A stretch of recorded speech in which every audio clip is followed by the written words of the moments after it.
Hi, my name is Eric Willison, and in this video we're going to talk about the monumental case of Marbury versus Madison and how it relates to judicial review. This was the first case that established the Supreme Court's power to judicially review acts of Congress and to find them constitutional or unconstitutional as the case may be. Now, this case is so big for constitutional law that we're going to have to break it down into several different segments in order for you to fully understand it. Otherwise, we'd be going on for about 2 hours. Anyway, the first thing that we need to talk about is the political situation on the ground as this case unfolded, because that's key to understanding how Justice Marshall was able to, I guess for lack of a better term, get away with it and in the ruling that he came up with. Now, to understand this, you have to remember the first president of the United States was George Washington, and he was in there for 8 years. And then his vice president, John Adams, who was a Federalist, was in for 4 years. Now, John Adams did some very unpopular things while he was the president. The Federalists and he presided over what were called the Alien and Sedition Acts, which were seen as really terrible legislation. Allowing people to be arrested for criticizing the government and things like that.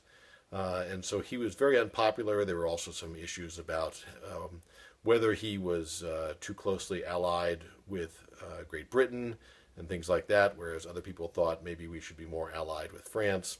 And people who were not big on the Federalists were, surprisingly, called the Anti-Federalists, and they were headed by Thomas Jefferson. Now, the Anti-Federalists and their people had not been in power because the Federalists had both the House of Representatives and the Congress and the United States Supreme Court and the presidency for a long, long time, going on 10, 12 years. And they were very frustrated, but finally there was this sort of a wave election in the year 1800, which tossed the Federalists out on their ear. John Adams was out. The Federalist majority in the House of Representatives was out. The Federalist majority in the Senate was out. And soon there would be all these anti-Federalists coming in to important government positions.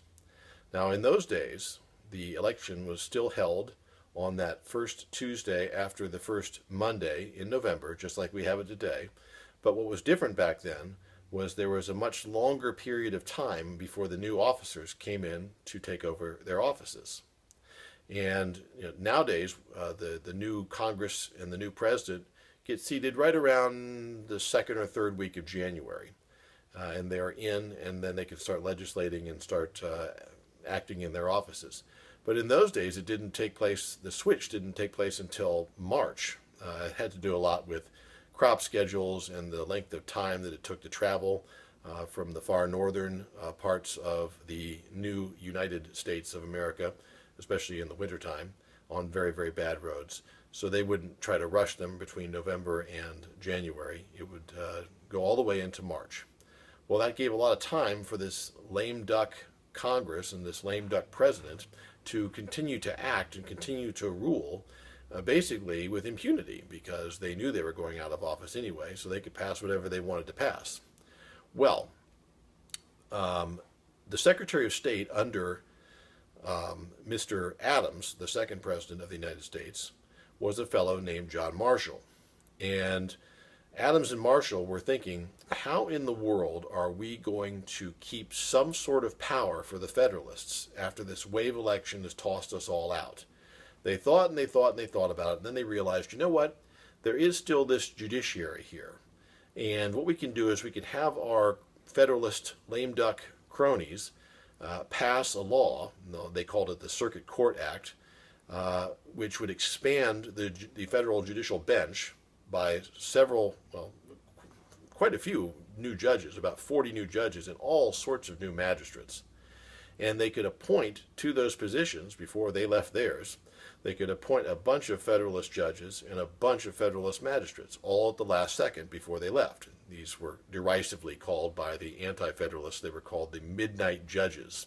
And the Circuit Court Act was called the Midnight Judge Act. And the Anti-Federalists were quite displeased when they came to Washington that here was this judiciary just stuffed to the gills with Federalists. Plus, the Supreme Court, as it stood at that point, was stuffed with Federalists as well, and the Supreme Court needed a new Chief Justice. And, of course, John Marshall was appointed by John Adams and confirmed by the old Federalist Congress to that position. And in the Circuit Court Act as well, they even lowered the number of Supreme Court justices that were on the bench so that as the justices that left departed from their offices, the new Anti-Federalists could not replace them under the Circuit Court Act because it had reduced the number of justices. There was nobody to appoint. So they were going to basically keep their last residue of power and keep it in the judicial branch. So that was the setup. The Anti-Federalists were extremely angry about it, and along comes these 4 magistrates, or I should say would-be magistrates, who want their position. And what happened to their commissions is going to get into the facts, which we'll see on the next video.